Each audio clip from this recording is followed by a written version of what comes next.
Hello again, I'm back for another update. As you can see, the bridge across Potts Creek is still intact here after the recent rains, but the water is up too high. I'm not going to attempt the crossing today. I'd have to step through that water to get across, and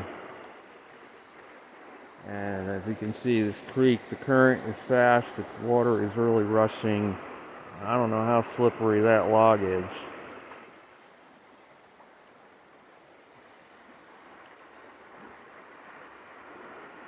And this bridge was giving me direct access to the other side of the creek where the wilderness area is. So for now, if I want to access that, I'd have to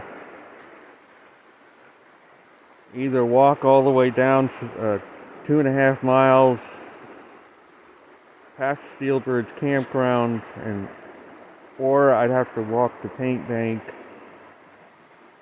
and cross the creek there, which is about a mile away, and come back another mile to get to this point on the other side.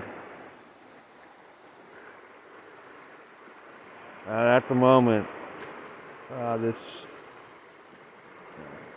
it probably still is doable, but yeah, I'd have to walk directly into the water and be standing in that water, and that's a tricky spot where one misstep could throw me into the middle of the creek there. So I'm not going to attempt it today. The water is really up quite high. The beavers were nice enough to cut away some of those branches there, almost as if they were giving me easier access to this place. I could see right there the beavers recently cut a bunch of branches out of there, out of that whole area.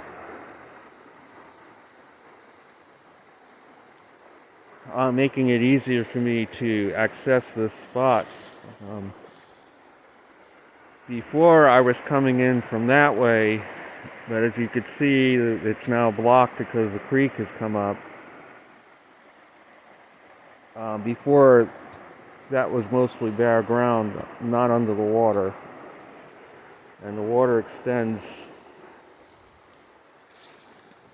all the way around to here, so there's only one little spot I can come through, and that's right there. Without having to wade through water, that is. And to fall in this creek right now could potentially be life-threatening because the water is still very cold, and even though it's almost 60 out today, and it's several feet deep there with a strong current. So yeah, I'm not going to cross it today. I'm going to wait until the creek comes down from its level a little bit, to where at least I've got a dry log to go across. So to get out of here, I basically gonna come through here, how I came in.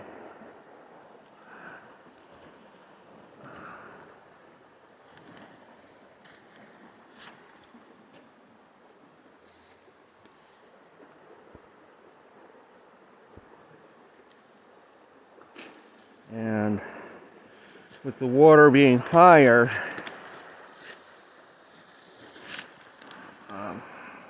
there's another spur that's started to flow over there.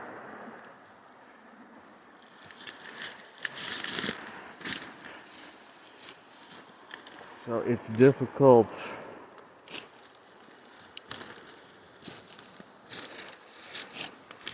to cross there as well, because now there's another stream flowing here.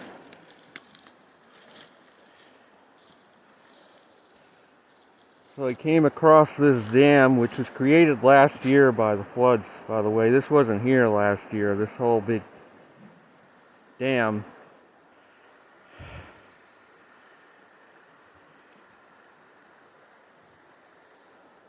So I walked across this to get out here. But what I'm going to talk about today is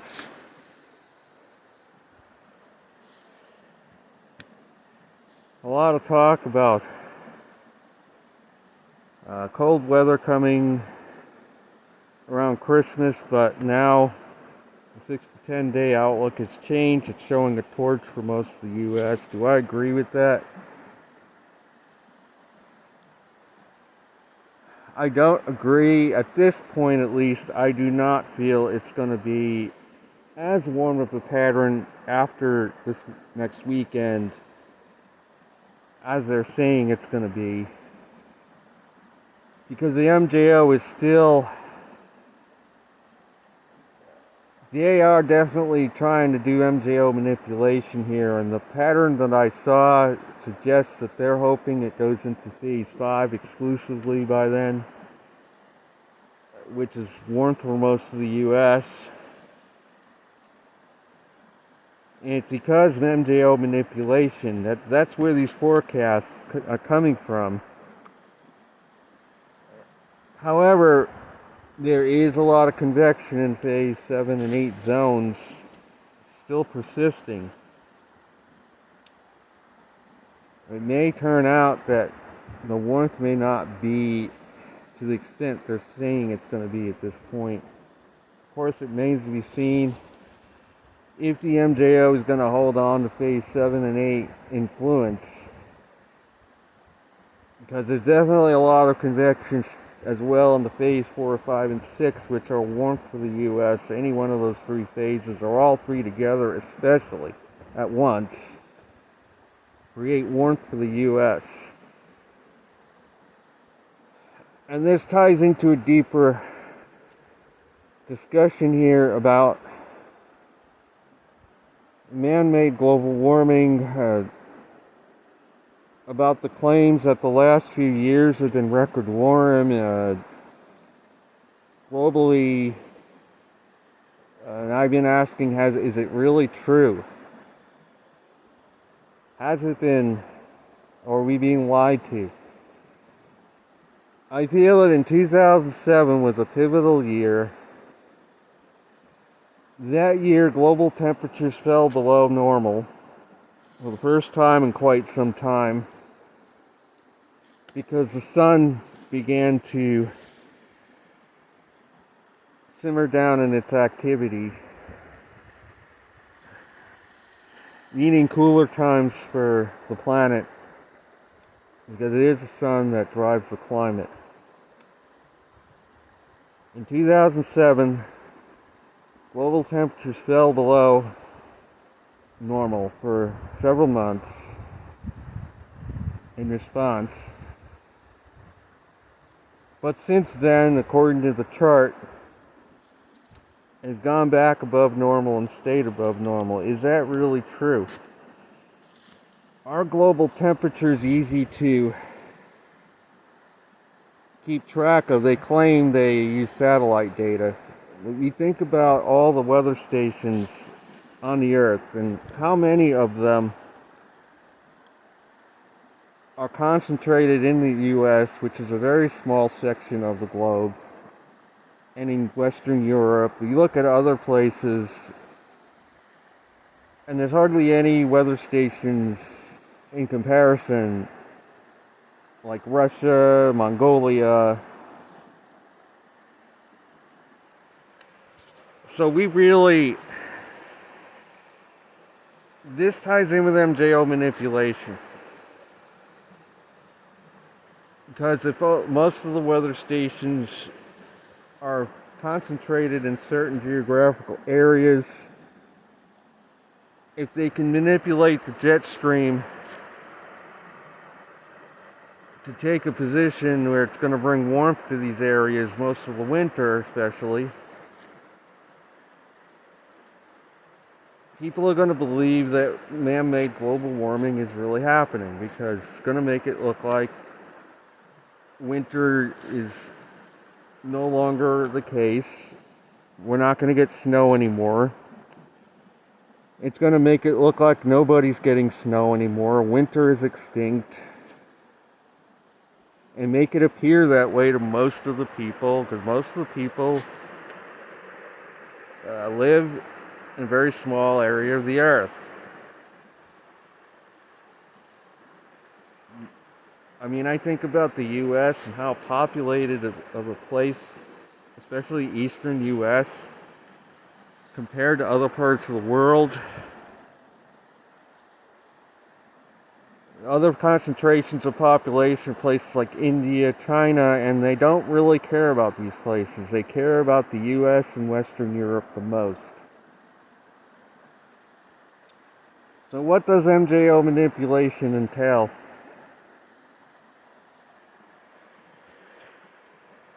If you do it year after year, get away with it year after year, it creates the appearance, especially in these populated areas such as the U.S. and Western Europe, that the climate has changed and we're not going to get snow anymore. That's it. Winter is a thing of the past. It does really seem that way to many people. It's been 3 years straight now, and that is about the time when I think they started with this MJO manipulation stuff. It's very new. It's only been going on for the past few years, because prior to that, starting in 2007, there has been a long-term increase in snowfall in many areas. The trend of reduced snowfall reversed around 2007 and became an increase. And they realized there were people joking. I remember, yeah, some global warming. Look at all this snow. But since 2020, early 2020s, suddenly the winters have become mild, and people have a very short memory of all the snow that these areas received in years prior, the blizzards. And if you don't believe me, go back and look at the record, average it out. Pull up the record of snowfall for Central Park. Pull up the record of snowfall for other places.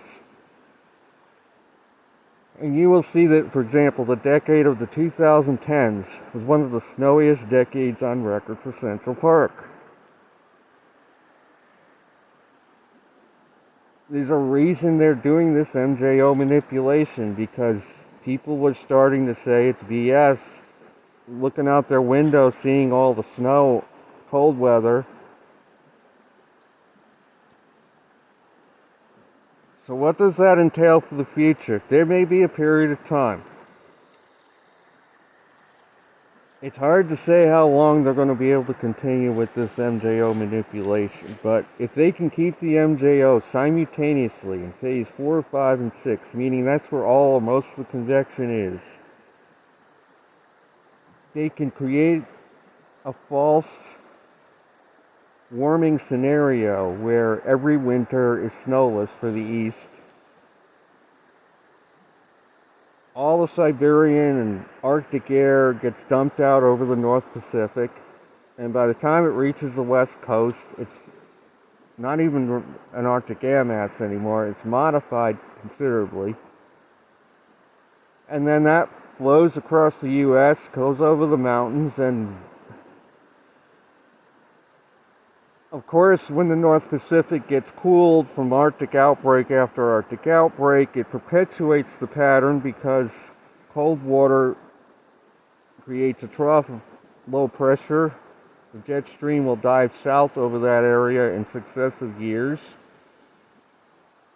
And what happens downstream in the jet stream, a ridge builds over North America. Especially during the solar max, there's not as much amplitude in the pattern, so the ridges cover more area. I look today at the images. There's a massive trough over the North Pacific, massive amounts of cold air pouring into the North Pacific from Siberia down. The northeastern part of Japan is getting clipped by this cold air. And there's another, again, for the third year straight, I'm observing a huge North Pacific swirl where There's a huge broad area of low pressure over the North Pacific. To the north of it, there's an easterly flow across much of the Pacific, aimed at Kamchatka, eastern Russia. To the south of Alaska, and there's a huge mega area of storminess in that region, which is why I don't believe the anomaly maps that the North Pacific is boiling right now in temperature anomalies.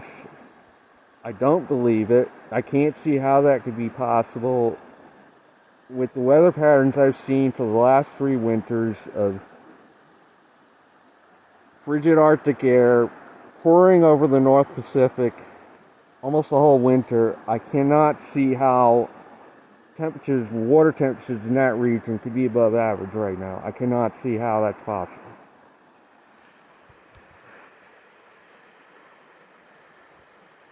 What this does in the long term, again, it creates a massive pool of cold water in the North Pacific.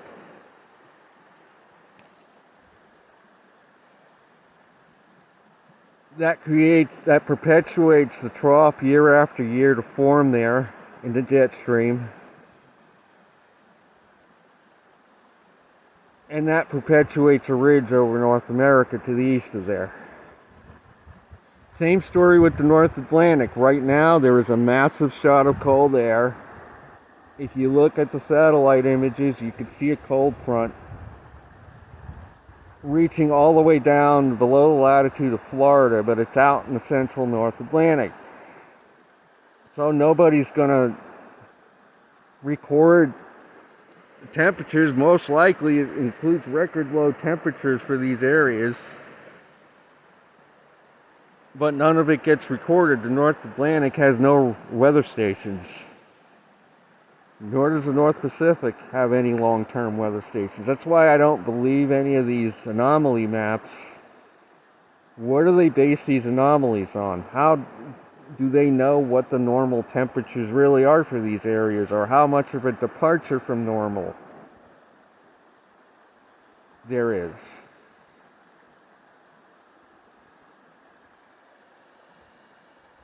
So basically what it boils down to, this MJO manipulation creates record warmth it's designed to create record warmth over populated areas month after month. There are other areas of the Earth that are experiencing record cold, but these areas are mostly in either unpopulated regions or over the oceans. There's plenty of Arctic air out there to be had. It's just not being delivered to populated areas. I could look on the satellite photographs, and the way to recognize an Arctic outbreak over the ocean is if you see a speckled cloud pattern. It indicates very, very cold air aloft moving over relatively warm water. Of course, what does that do? That eventually cools the ocean surface.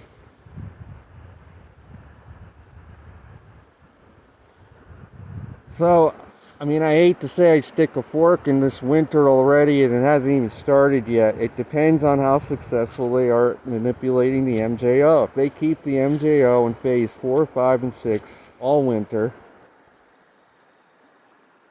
keep the convection going in these 3 regions, these 3 phases at once, the U.S. is going to have another record warm, snowless winter, especially the eastern 2/3, possibly the whole country if they can get all 3 areas at once. What does that mean for other areas of the planet? It means extreme cold, extreme amounts of snow, but again, most of these areas that see these conditions are either over the oceans, especially the North Pacific, or like Mongolia had a record cold winter last year, and I looked, they're below 0 right now in Mongolia. Of course, they're near the Himalayas, just south of Siberia, but I checked on the one recording station there, they're recording below 0 Fahrenheit. so.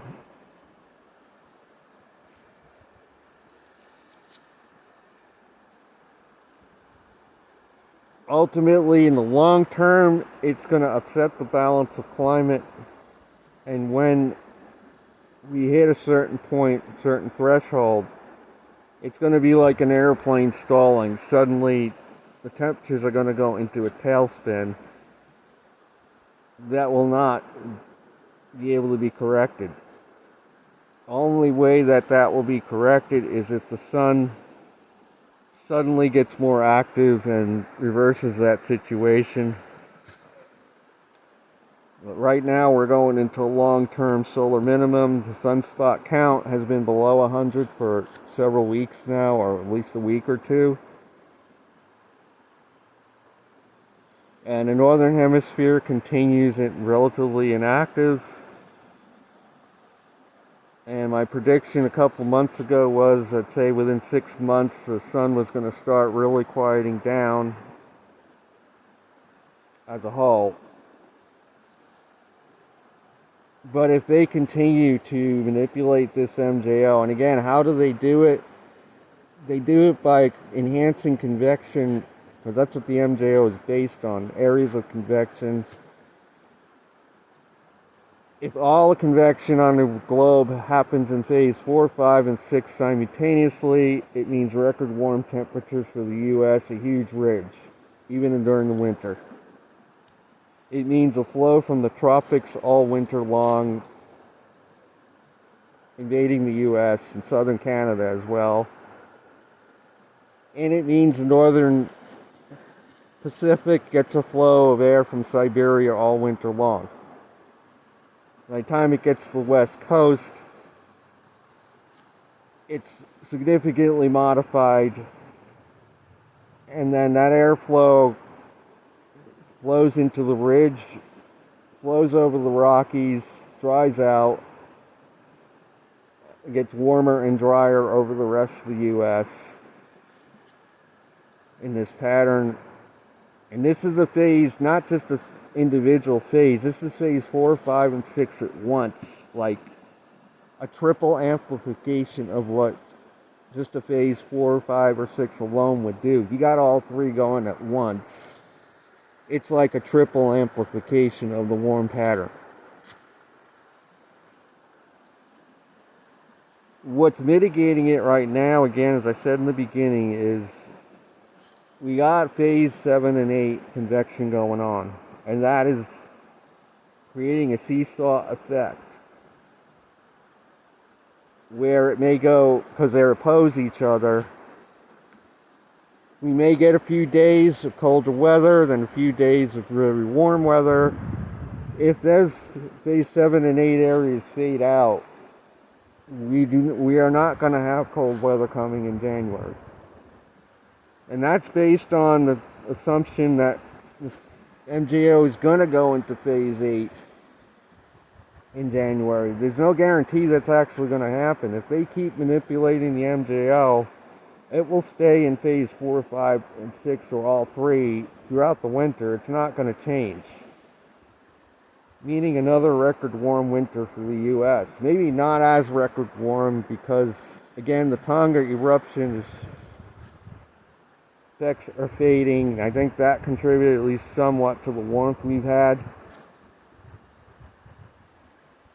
It's not going to help with the jet stream if they keep the MJO in those phases all winter. The jet stream is going to stay locked in a position that's going to carry air from the tropics. I mean, this morning here, it was 55 degrees, dew point in the middle of December, 55 degrees here. That's like almost early fall, maybe late spring. The only way you could get a dew point like that in the middle of December, you have to have a flow coming up from the equator, like almost straight from the equator to get a dew point that high around here. It's not global warming, it's all airflow. What would true global warming do? True global warming would lead to a very benign weather pattern for most of the Earth. Less extremes, less storminess,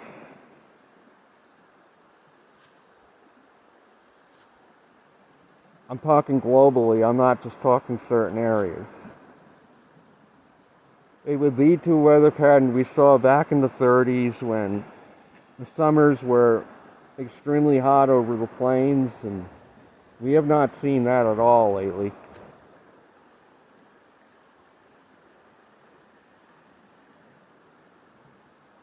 We are being lied to about global temperatures, that they have been below average probably since about 2007. Then with the Tonga eruption, that might have bumped things up a little bit, maybe back up to normal, maybe even a little above, but they're nowhere near as, globally, we're nowhere near as warm as they're claiming it is right now, and nor are the oceans as warm.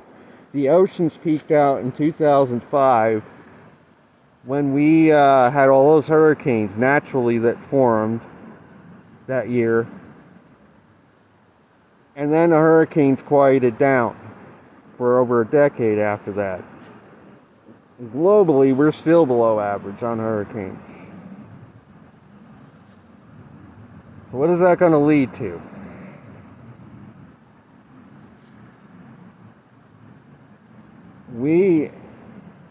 As I've said, we're on the threshold of having no more hurricanes. Because so much heat has been taken out of the water, not only through hurricanes enhancement, or tropical storm, but also through all of this MJO.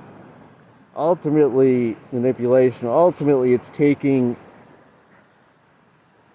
heat out of the water, releasing it into the atmosphere, and now with the effects of Tonga, the water